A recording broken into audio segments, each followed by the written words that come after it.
Friends, ದಿನದ ಎಲ್ಲ ಪ್ರಮುಖ ಸುದ್ದಿಯನ್ನು ನಿಮಗೆ ತಲುಪಿಸುವ ಮಸ್ತ್ ಮಗ ಚಾನೆಲ್ನ ಫುಲ್ ನ್ಯೂಸ್ಗೆ ಸ್ವಾಗತ.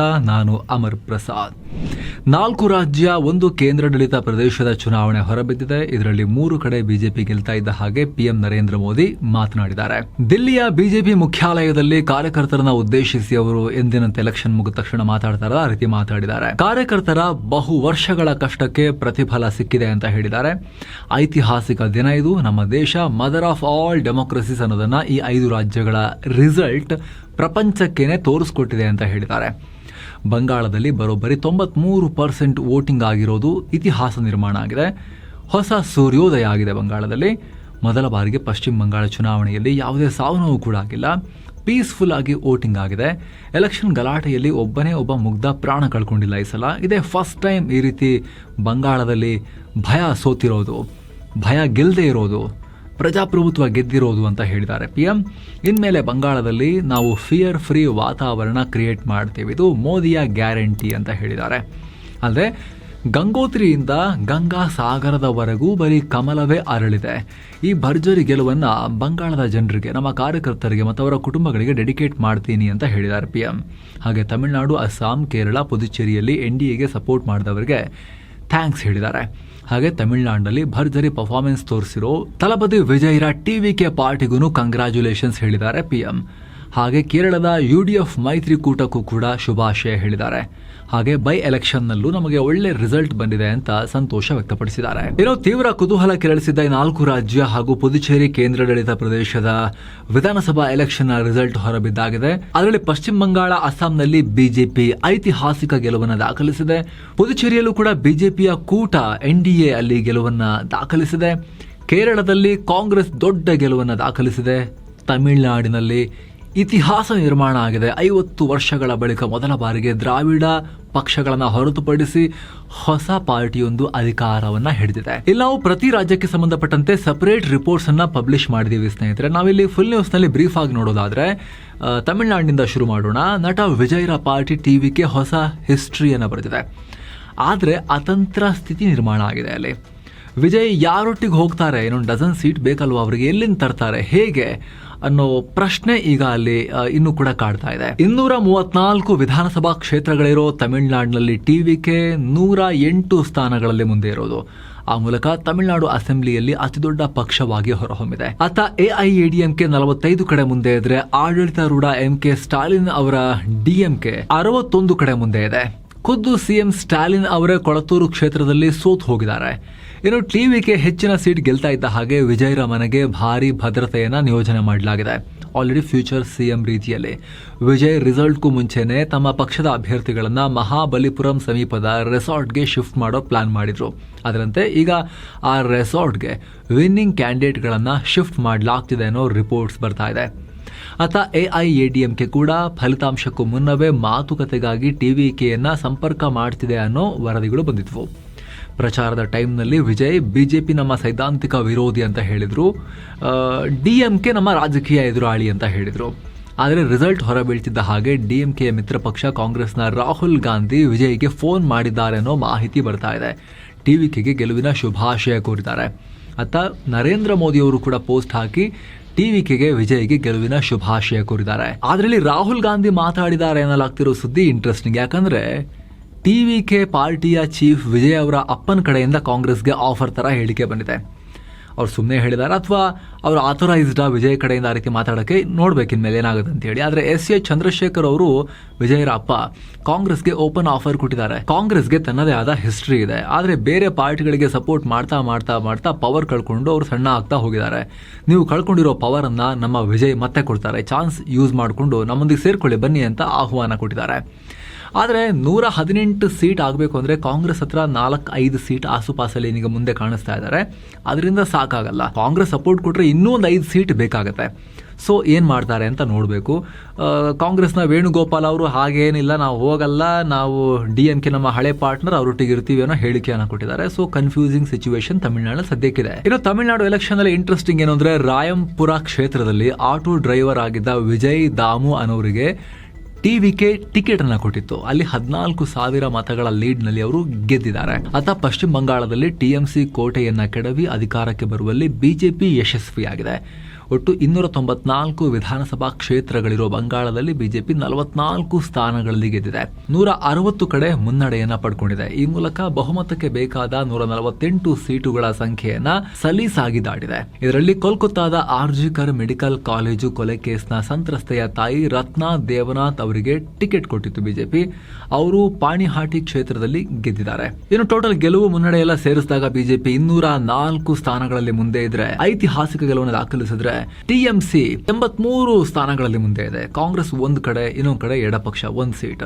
ಈ ಫಲಿತಾಂಶದೊಂದಿಗೆ 2011ರಿಂದ ಅಂದ್ರೆ ಕಳೆದ 15 ವರ್ಷಗಳ ಮಮತಾ ಬ್ಯಾನರ್ಜಿಯ ಟಿಎಂಸಿ ಸರ್ಕಾರದ ಆಳ್ವಿಕೆ ಪಶ್ಚಿಮ ಬಂಗಾಳದಲ್ಲಿ ಎಂಡ್ ಆಗಿದೆ. ಆದ್ರೆ ಪಶ್ಚಿಮ ಬಂಗಾಳದಲ್ಲಿ ಈ ರೀತಿ ರಿಸಲ್ಟ್ ಬರ್ತಿದ್ದ ಹಾಗೆ ದೀದಿ ಮಮತಾ ಬ್ಯಾನರ್ಜಿ ಫುಲ್ ಸಿಕ್ಕಾಪಟ್ಟೆ ಗರಂ ಆಗಿ ವಿಡಿಯೋ ಮಾಡಿ ಶೇರ್ ಮಾಡಿದ್ದಾರೆ. 100ಕ್ಕೂ ಅಧಿಕ ಸೀಟುಗಳನ್ನ ಬಿಜೆಪಿ ಲೂಟಿ ಮಾಡಿರೋದು, ಇದು ಗೆದ್ದಿರೋದಲ್ಲ, ಅನೈತಿಕ ಬಿಜೆಪಿಯ ಗೆಲುವು ಅಂತ ಟೀಕಾ ಪ್ರಹಾರ ಮಾಡಿದ್ದಾರೆ. ಏನೋ ಕೇರಳಂನಲ್ಲಿ ಕಮ್ಯುನಿಸ್ಟರ ಕೋಟೆ ಛಿದ್ರ ಆಗಿದೆ. LDF ಅನ್ನ ಹಿಂದೆ ಸರಿಸಿ ಈ ಸಲ ಅಧಿಕಾರಕ್ಕೆ ಬರುವಲ್ಲಿ ಕಾಂಗ್ರೆಸ್ ನೇತೃತ್ವದ UDF ಸಕ್ಸಸ್ ಕಂಡಿದೆ. 140 ಸ್ಥಾನ ಇರೋ ಕೇರಳದಲ್ಲಿ ಬಹುಮತಕ್ಕೆ 71 ಅಷ್ಟೇ ಬೇಕಾಗಿರೋದು. ಕಾಂಗ್ರೆಸ್ ಕೂಟ 90ಕ್ಕೂ ಅಧಿಕ ಸ್ಥಾನಗಳಲ್ಲಿ ಗೆಲ್ಲೋ ರೀತಿ ಕಾಣಿಸ್ತಾ ಇದೆ.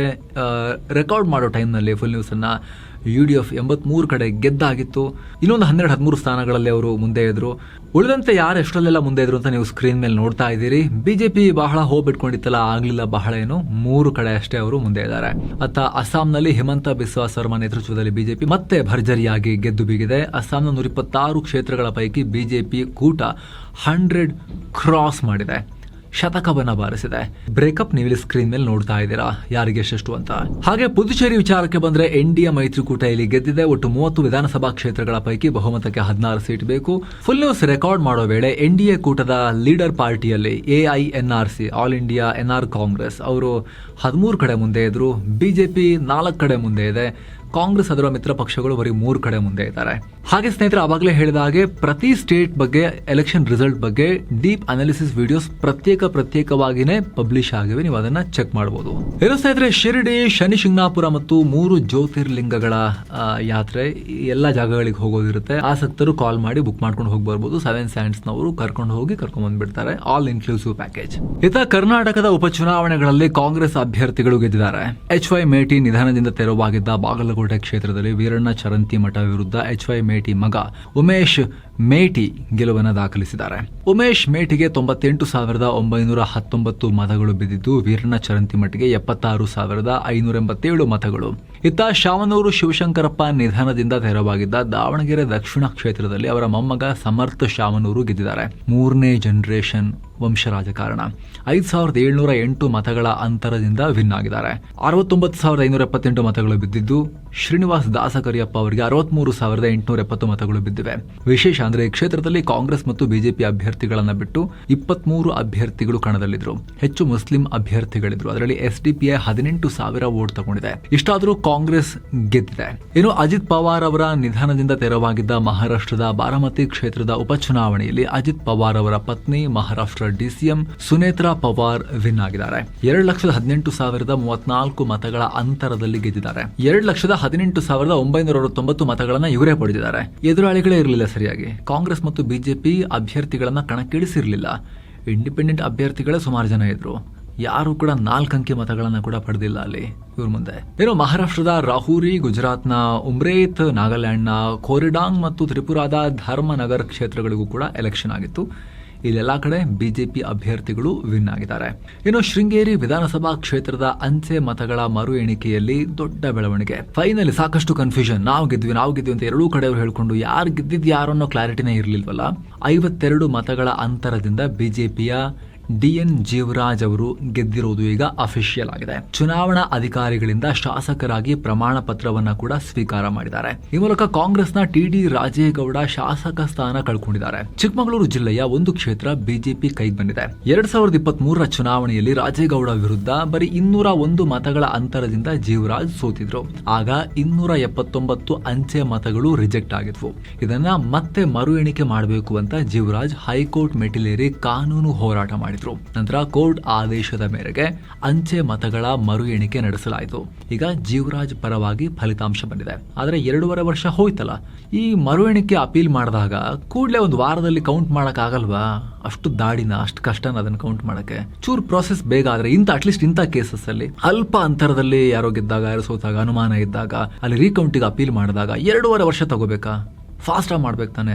ಅವ್ರದ್ದು ಅನ್ಯಾಯವಾಗಿ 2.5 ವರ್ಷ ಹೋಯ್ತಲ್ಲ ಅವ್ರದೀಗ. ಏನೋ ಮಿಡಲ್ ಈಸ್ಟ್ ನಲ್ಲಿ, ಗಲ್ಫ್ ನಲ್ಲಿ ಮತ್ತೆ ಯುದ್ಧದ ಆತಂಕ. ಇರಾನ್ ಯುಎಇಯನ್ನ ಮತ್ತೆ ಕೆಣಕಿದೆ. ಹಾರ್ಮುಜ್ ಜಲಸಂಧಿ ದಾಟೋಕೆ ಹೋಗ್ತಾ ಇದ್ದ ಯುಎಇ ಮೂಲದ ಆಡ್ನಾಕ್ ತೈಲ ನೌಕೆ ಮೇಲೆ ಇರಾನ್ 2 ಡ್ರೋನ್ ಮೂಲಕ ದಾಳಿ ಮಾಡಿದೆ ಅಂತ ಯುನೈಟೆಡ್ ಅರಬ್ ಎಮಿರೇಟ್ಸ್ ಹೇಳಿದೆ. ಈ ದಾಳಿಯಲ್ಲಿ ಯಾವುದೇ ಪ್ರಾಣಾಪಾಯ ಉಂಟಾಗಿಲ್ಲ, ಆದ್ರೆ ಇದು ಉಗ್ರ ದಾಳಿ ಅಂತ ಖಂಡಿಸಿದೆ. ಇದು ಅಂತಾರಾಷ್ಟ್ರೀಯ ಕಾನೂನಿನ ಸ್ಪಷ್ಟ ಉಲ್ಲಂಘನೆ. ಇರಾನ್ ಹಾರ್ಮುಜ್ ಜಲಸಂಧಿಯನ್ನ ಒತ್ತೆಯಾಳಾಗಿಟ್ಕೊಳ್ಳಂಗಿಲ್ಲ ಅಂತ ಯುಎಇ ಪ್ರತಿಕ್ರಿಯೆ ಕೊಟ್ಟಿದೆ. ಅಷ್ಟೇ ಅಲ್ಲ, ದುಬೈ, ಶಾರ್ಜಾದಲ್ಲಿ ಇರೋರಿಗೆ ಮಿಸೈಲ್ ದಾಳಿಯ ಅಲರ್ಟ್ ಕೂಡ ಕೊಡಲಾಗಿತ್ತು. ಆಮೇಲೆ ಪರಿಸ್ಥಿತಿ ಸ್ವಲ್ಪ ಶಾಂತವಾಗಿದೆ.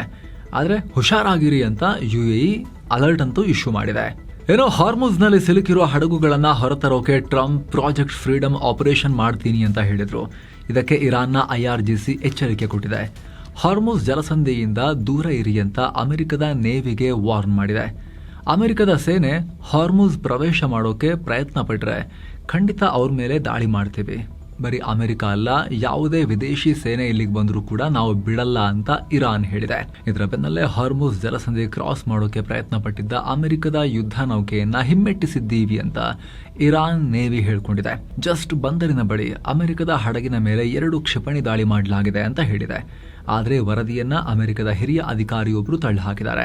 ಆ ಕಡೆಯಿಂದ ಅಮೆರಿಕದ ಸೆಂಟ್ರಲ್ ಕಮಾಂಡ್ ಇಂಟ್ರೆಸ್ಟಿಂಗ್ ಮಾಹಿತಿ ಕೊಟ್ಟಿದೆ.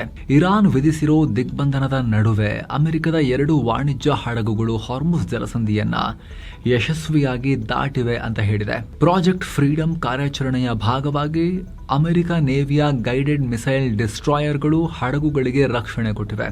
ಮುಂದಿನ ದಿನಗಳಲ್ಲಿ ಬೇರೆ ಹಡಗುಗಳಿಗೂ ಇದೇ ರೀತಿ ರಕ್ಷಣೆ ಕೊಡ್ತೀವಿ ಅಂತ ಹೇಳಿದೆ. ಅಂದಹಾಗೆ ಅಮೆರಿಕ ಇರಾನ್ಗೆ ಆರ್ಥಿಕ ಪೆಟ್ಟು ಕೊಡೋಕೆ ಗಲ್ಫ್ ಆಫ್ ಒಮಾನ್ ಎಂಟ್ರೆನ್ಸ್ ಭಾಗದಲ್ಲಿ ಬ್ಲಾಕೇಡ್ ಹಾಕಿದೆ. ಪರ್ಷಿಯನ್ ಕೊಲ್ಲಿಯಲ್ಲಿ ಸಿಲುಕಿರೋ ಹಡಗು ತರಬೇಕು ಅಂದ್ರೆ ಅಮೆರಿಕ ಹಾರ್ಮುಜ್ ಜಲಸಂಧಿಯನ್ನ ದಾಟಿ ಹೋಗಬೇಕು. ಅಲ್ಲಿ ಇರಾನ್ ಸೇನೆ ಕಾದ್ ಕೂತಿದೆ. ಹೀಗಾಗಿ ಇದು ವಿವಾದ ಆಗ್ತಾ ಇದೆ. ಏನೋ ಕಡೆ ಪಾಕಿಸ್ತಾನದ ವಿದೇಶಾಂಗ ಸಚಿವ ಇಶಕ್ ದಾರ್ ಮತ್ತು ಇರಾನ್ ವಿದೇಶಾಂಗ ಸಚಿವ ಅಬ್ಬಾಸ್ ಅರಾಕ್ಚಿ ಫೋನ್ ಕಾಲ್ನಲ್ಲಿ ಮಾತನಾಡಿದ್ದಾರೆ. ಅಮೆರಿಕ ಮತ್ತು ಇರಾನ್ ನಡುವಿನ ಉದ್ವಿಗ್ನತೆ ಕಮ್ಮಿ ಮಾಡೋ ಬಗ್ಗೆ ಡಿಸ್ಕಷನ್ ಆಗಿದೆ. ಇನ್ನು ಯುದ್ಧದ ಪರಿಣಾಮ ಏಪ್ರಿಲ್ ತಿಂಗಳಲ್ಲಿ ನಮ್ಮ ದೇಶದ LPG ಬಳಕೆ ಲಾಸ್ಟ್ ಇಯರ್ ಕಂಪೇರ್ ಮಾಡಿದ್ರೆ 16% ಡೌನ್ ಆಗಿದೆ. ಯಾಕೆ? ಸಪ್ಲೈ ಕಟ್ ಆಗಿರೋದ್ರಿಂದ ಇಂಡಸ್ಟ್ರಿಗಳಿಗೆ LPG ಸಿಗ್ತಾ ಇಲ್ಲ. ಆದ್ರೆ ಪೆಟ್ರೋಲ್ ಬಳಕೆ 6.36% ಜಾಸ್ತಿಯಾಗಿ 37 ಲಕ್ಷ ಮೆಟ್ರಿಕ್ ಟನ್ಗೆ ತಲುಪಿದೆ. ಹಾಗೆ ಡೀಸೆಲ್ ಸೇಲ್ಸ್ ಕೂಡ 0.25% ರೈಸ್ ಆಗಿದೆ. ಇನ್ನು ಕರ್ನಾಟಕದಲ್ಲಿ ಮುಂದಿನ 3 ದಿನ ಸಾಧಾರಣ ಮಳೆಯಾಗುತ್ತೆ ಅಂತ ಹವಾಮಾನ ಇಲಾಖೆ ಮುನ್ಸೂಚನೆ ಕೊಟ್ಟಿದೆ. ಯಾದಗಿರಿ, ರಾಯಚೂರು, ಗದಗ, ಬಳ್ಳಾರಿ, ತುಮಕೂರು, ಚಿಕ್ಕಮಗಳೂರು, ದಕ್ಷಿಣ ಕನ್ನಡ, ಕೊಡಗು, ಹಾಸನ, ರಾಮನಗರ, ಮಂಡ್ಯ, ಕೋಲಾರ ಜಿಲ್ಲೆಗಳಿಗೆ ಯೆಲ್ಲೋ ಅಲರ್ಟ್ ಕೊಡಲಾಗಿದೆ. ಹಾಗೆ ಬೆಂಗಳೂರು ನಗರ, ಬೆಂಗಳೂರು ಗ್ರಾಮಾಂತರ, ಚಾಮರಾಜನಗರ, ವಿಜಯಪುರ, ಬಾಗಲಕೋಟೆ, ಬೆಳಗಾವಿ, ಉಡುಪಿ, ಕಲಬುರಗಿ, ಶಿವಮೊಗ್ಗ, ಚಿಕ್ಕಬಳ್ಳಾಪುರ ಜಿಲ್ಲೆಗಳಿಗೆ ಇಲಾಖೆ ಅಲರ್ಟ್ ನೀಡಿದೆ. ಉಳಿದ ಜಿಲ್ಲೆಗಳಲ್ಲಿ ಒಣ ಹವೆ ಇರುತ್ತೆ ಅಂತ ತಿಳಿಸಿದೆ. ಇನ್ನು ದರ್ಶನ್ ಜಾಮೀನು ಅರ್ಜಿಯನ್ನ ಸುಪ್ರೀಂ ಕೋರ್ಟ್ ವಿಚಾರಣೆ ನಡೆಸಿದೆ. ದರ್ಶನ್ ಪರ ವಕೀಲ ಮುಕುಲ್ ರೋಹಟ್ಗಿ, ದರ್ಶನ್ ಈಗ ಆಲ್ರೆಡಿ 1 ವರ್ಷ ಜೈಲಲ್ಲಿದ್ದಾರೆ. ಅವರಿಗೆ 5 ಸ್ಟಾರ್ ಟ್ರೀಟ್ಮೆಂಟ್ ಬೇಡ, ಕನಿಷ್ಠ ಸೌಲಭ್ಯ ನಾನು ಕೊಡಬೇಕು ಅಂತ ವಾದ ಮಾಡಿದ್ದಾರೆ. ಇತ್ತ ಸುಪ್ರೀಂ ಕೋರ್ಟ್ ದರ್ಶನ್ಗೆ ಜೈಲಲ್ಲಿ ಕನಿಷ್ಠ ಮೂಲಸೌಕರ್ಯ ಕೊಡಲಾಗ್ತಿದೆಯಾ ಅನ್ನೋ ಬಗ್ಗೆ ವರದಿ ಸಲ್ಲಿಸಿ ಅಂತ ರಾಜ್ಯ ಸರ್ಕಾರಕ್ಕೆ ನಿರ್ದೇಶನ ಕೊಟ್ಟಿದೆ. ಸಾಕ್ಷಿಗಳ ವಿಚಾರಣೆ ಏನೇನಾಯಿತು ಅನ್ನೋ ಬಗ್ಗೆನೂ ಕೂಡ ವರದಿ ಕೊಡಿ ಅಂತ 57ನೇ CCH ಕೋರ್ಟ್ಗೆ ಸೂಚಿಸಿದೆ. ವಿಚಾರಣೆಯನ್ನ 1 ವಾರ ಮುಂದೂಡಿಕೆ ಮಾಡಿದೆ. ಏನೋ ಚಿಕ್ಕಮಗಳೂರು ಜಿಲ್ಲೆ ಅರಳುಗುಪ್ಪೆಯಲ್ಲಿ ದುರಂತ. ಬಾತುಕೋಳಿ ಹಿಡಿಯೋಕ್ ಹೋಗಿ ಕಾರಂಜಿ ಕೆರೆಯಲ್ಲಿ ಬಿದ್ದು 4 ಮಕ್ಕಳು ಪ್ರಾಣ ಕಳ್ಕೊಂಡಿದ್ದಾರೆ. ಎಲ್ಲ 5ರಿಂದ 14 ವರ್ಷದ ಆಸುಪಾಸ್ನಲ್ಲಿದ್ದವರು. ಏನೋ ಭಾರತೀಯ ಷೇರುಪೇಟೆ ಗ್ರೀನ್ನಲ್ಲೇ ಇತ್ತು ತಕ್ಕಮಟ್ಟಿಗೆ.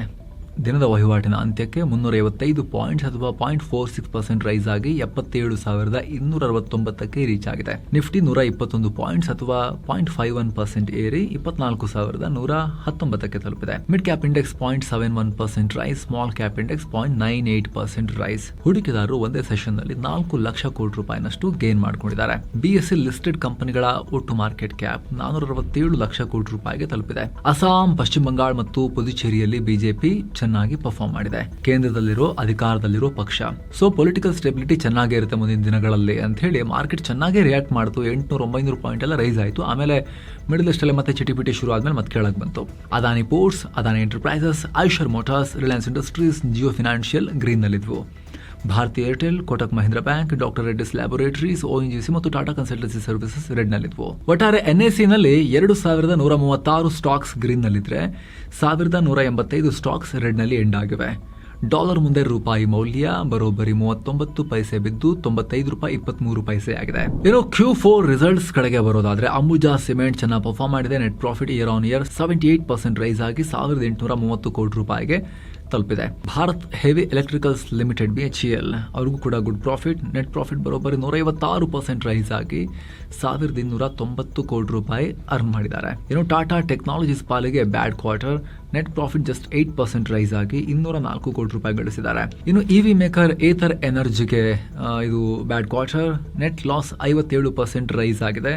100 ಕೋಟಿ ರೂಪಾಯಿ ಲಾಸ್ ಮಾಡ್ಕೊಂಡಿದ್ದಾರೆ. ಸೇಲ್ಸ್ ಗಿಂತ ಖರ್ಚು ಜಾಸ್ತಿ ಆಗಿದೆ. ಇನ್ನು ಚಿನ್ನ ಮತ್ತು ಬೆಳ್ಳಿ ಬೆಲೆ ವಿಚಾರಕ್ಕೆ ಬಂದ್ರೆ 24 ಕ್ಯಾರೆಟ್ನ 10 ಗ್ರಾಂ ಚಿನ್ನದ ಬೆಲೆಯಲ್ಲಿ 2523 ರೂಪಾಯಿ ಕಮ್ಮಿಯಾಗಿ 1,48,100 ರೂಪಾಯಿ ಆಗಿದೆ. 22 ಕ್ಯಾರೆಟ್ನ 10 ಗ್ರಾಂ ಚಿನ್ನದ ಬೆಲೆಯಲ್ಲಿ 1981 ರೂಪಾಯಿ ಕಮ್ಮಿಯಾಗಿ 1,35,660 ರೂಪಾಯಿ ಆಗಿದೆ.